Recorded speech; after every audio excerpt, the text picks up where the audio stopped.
السلام عليكم ورحمة الله وبركاته. معكم محمد من قناة ميوتك، وجيت معاكم بفيديو جديد.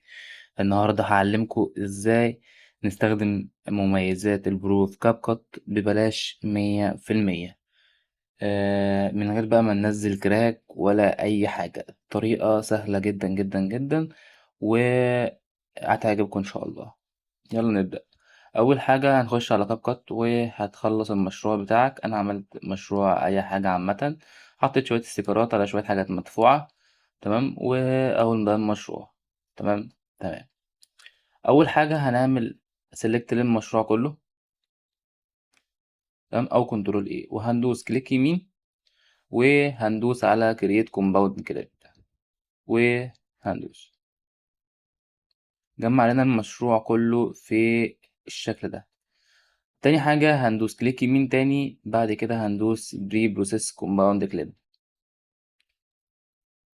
وهنستناه يوصل ل100%. وصل معانا ل100%.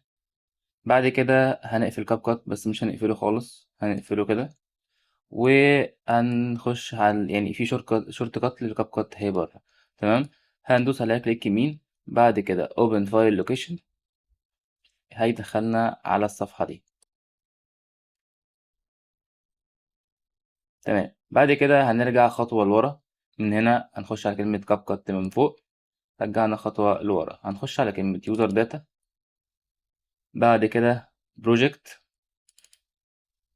بعد كده آخر حاجة فيها دوت درافت، هتدوس عليها وهنرجع خطوة لورا ونبص على اسم المشروع. اسم المشروع 0808. تمام، هو ده اسم المشروع اهو، هندوس عليه. بعد كده هندوس على كلمة resources، بعد كده combination، وادي ظهر لنا شوية فيديوهات، ظهر لنا منهم الفيديو اللي احنا عملناه اهو. تمام. هتيجي تجرب تسحبه كده، مش هيرضى هيخليك تسحبه، فلازم لازم لازم تاخده كوبي وتعمله هنا بيست. ونجرب نشغل الفيديو.